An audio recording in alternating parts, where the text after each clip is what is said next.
All right, guys, welcome to good afternoon to everyone on the East Coast. I think about 3 hours behind on the West Coast, so good evening, good afternoon.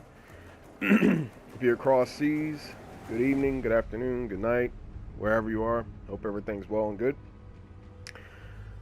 This video is just going to focus on the patch notes update 4.3 for Rainbow Six Siege.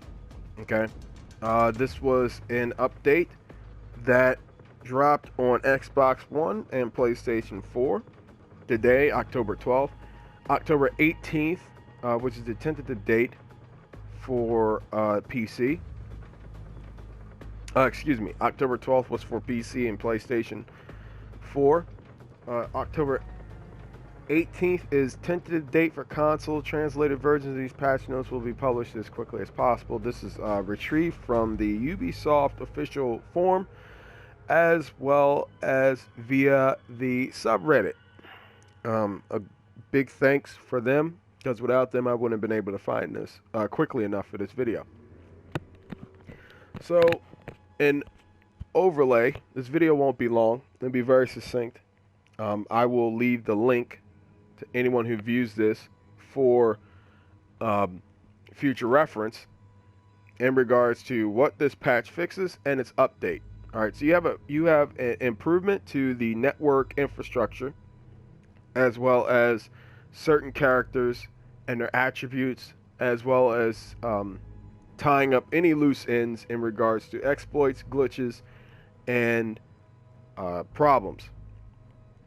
So I'm going to talk about the improvement to network structure number one. One of the major issues that has been with this game is the fact of interruptions in this game, being taken out of modes, being taken out of ranked matches because of a server hiccup or something along those lines. It's very frustrating, and it's cost me a lot of games in the past months or so. Proud to say that has been touched up. Ubisoft addressed that. They said in their little statement here, it says today we will be updating our latest internal network library. This upgrade does not come without risk, but is a pivotal step towards having more reliable service, as well as giving us the tools we need to correct connectivity issues more quickly. While this update will not correct all connectivity problems right now, the update to our infrastructure is aimed more towards preparing us for the road ahead. You will see a reduction in connectivity issues in future patches as we continue to utilize these improvements and positively impact your gaming experience. I'm glad that Ubisoft is finally listening to the community and will be addressing these issues as they come along. So, with the previous DLCs that's been dropped, they've come with a price. You know, the servers get messed up, you get kicked out of matches. I'm not sure if the lag issue has anything to do with that. I'll figure that out tonight. But this is something that you're looking at right now, and it provides a great insight into what you're working with, what you're dealing with in regards to network infrastructure. The game itself, I've heard that from many people, including myself. I said this is a great game. It's a very addictive game. It's a very competitive game. The only problem with it is the fact that the game cuts out on you. The network is not reliable enough for you to immerse yourself into. So that's now out the way. Here we go. And it says, as this new technology that we're experimenting with, there is a possibility that we may be forced to perform a rollback to patch 4.2. If this is the case, we will correct the issue and deploy changes below patch 4.4 prior to release of Season 4. So whether Season 4 comes out in, say, November, December, whenever, whatever, they're going to have their finger on the button. This is not a game that's going to be abandoned or while they're making other stuff. So they're letting us know that they're going to be paying attention to what's happening, what's going around. I like that. All right. Now, the next category in which they go into on the show thread is Caviera's interrogations. And it says some players would exploit a bug that would prevent Caviera from successfully finishing an interrogation. She has received additional training and will now complete her interrogations regardless of whether or not an enemy player quits. Let's be honest and let's be frank, okay? There are a lot of people who play this game in both console and PC and Xbox One who exploit this game to the umpteenth degree, okay? These are people who will cheat, lag switch, do whatever they want. Um, I've always said that this is a console game with PC problems, and you will run into that a lot. Now, it's not as bad as it was on the Xbox One, not as bad as it is on PC, because those are hack central types of consoles, especially since the Xbox is kind of PC based, Microsoft PC based. So you run into those types of things. One, what this signifies is the fact that Ubisoft is trying to find a way to counteract those types of behaviors. So if people find a way to quit a game or take an exploit of it, they got to go in there and they seal it off really quick. This is all attributed to the fact that you have a very succinct and effective and competent gamer base outlets that provide real-time commentary, real-time problem-solving types of situations, to where now you know what you can address and deal with. So I like that. Scroll down here real quick. One of the biggest ones that I liked in this, my previous video, I criticized Ubisoft for the fact of that you have people in this game who do what they do because there's no consequences. And that's a proven fact. As long as you allow someone to do what they need to do what they're going to do without any consequences, they're going to do it. It's just human nature. What Ubisoft is doing now is they're now trying to curb the cheating, and they're trying to curb the abusive behaviors done in this game. Anti-bullying system has been activated. As promised, we are continuing to make improvements to our process for identifying and punishing team killers. In patch 4.3, we have activated an anti-bullying feature. This is intended to prevent players from targeting their teammate and griefing them repeatedly. Players will now suffer the standard team killing penalty after killing the same teammate twice. I have played ranked matches. I have lost ranked matches because people, for whatever reason, they may not have taken their brain pills. They may have gotten up on the wrong side of bed this morning. They may have even escaped from the wrong insane asylum. Who knows? Have done this type of stuff. They will kill you for no apparent reason. They will jeopardize the mission, the team, and the rank. This is a game, okay? I don't want to make it seem like it's life or death or whatever. But in a game, there's still a structure to how you're supposed to act. And if you act like a butthead, you need to be punished for it. You know, I think you need to be kicked out of it, because it's not so much an accident. Everyone makes mistakes, but once you start repeating those mistakes habitually, it becomes a habit. It becomes a way of life. So these people are doing what they're doing because it's a way of life. They love being trolls. They love not taking things seriously. They love screwing up somebody else's experience because, I don't know, they're just not thinking. You know, they're the type of people where they try to think, but nothing happens.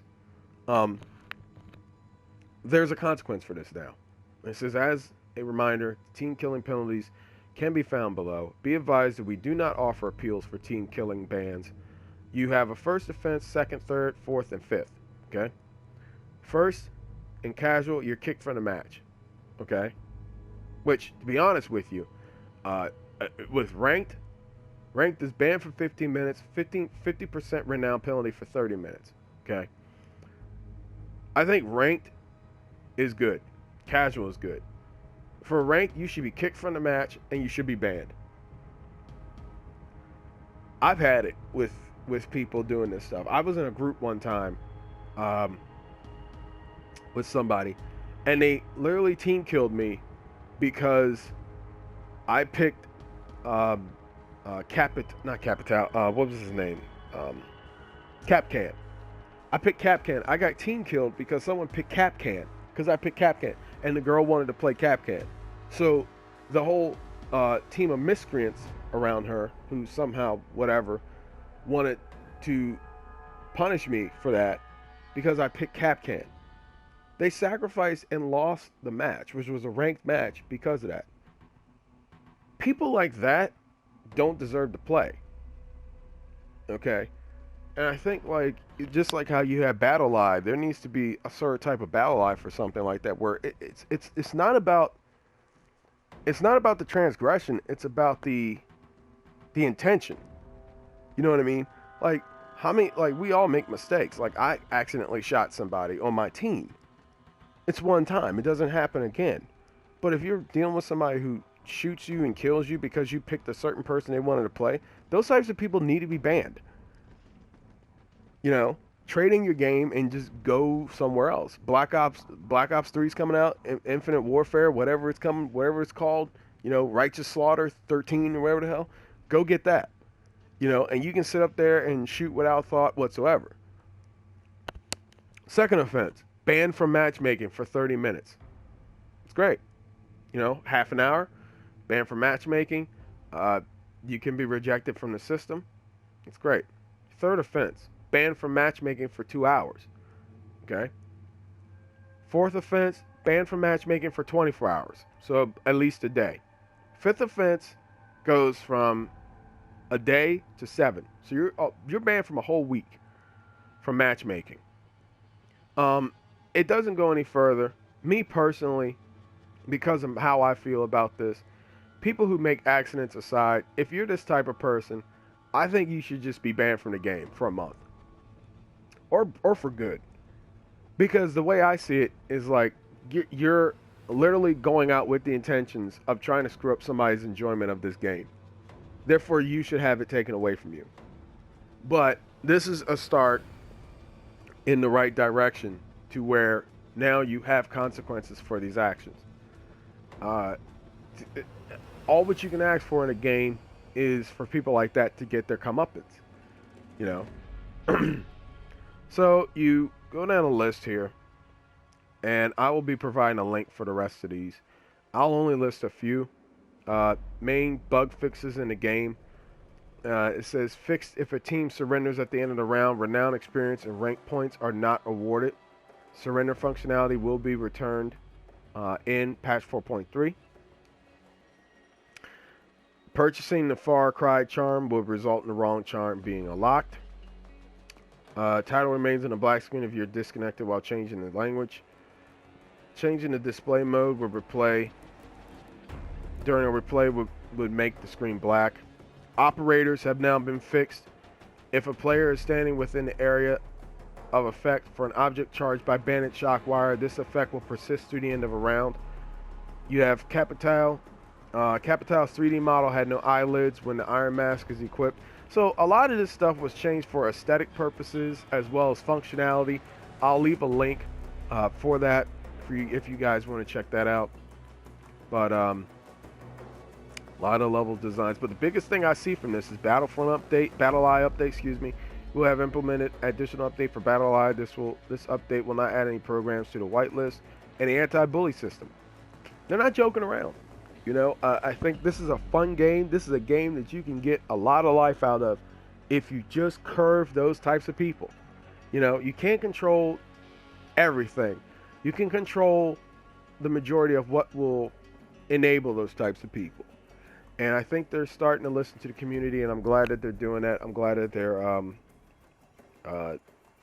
taking heed on that. It has been a while since I've played on this. In a while, I usually like to take a break from it just to get a little, you know, breather from it. But I think that it's something that's good. This is the video that I wanted to make. Update 4.3. Gameplay streams will be coming soon. I got a Battlefront Road to 90 coming up real soon too. Might do that tonight or tomorrow. But this is it.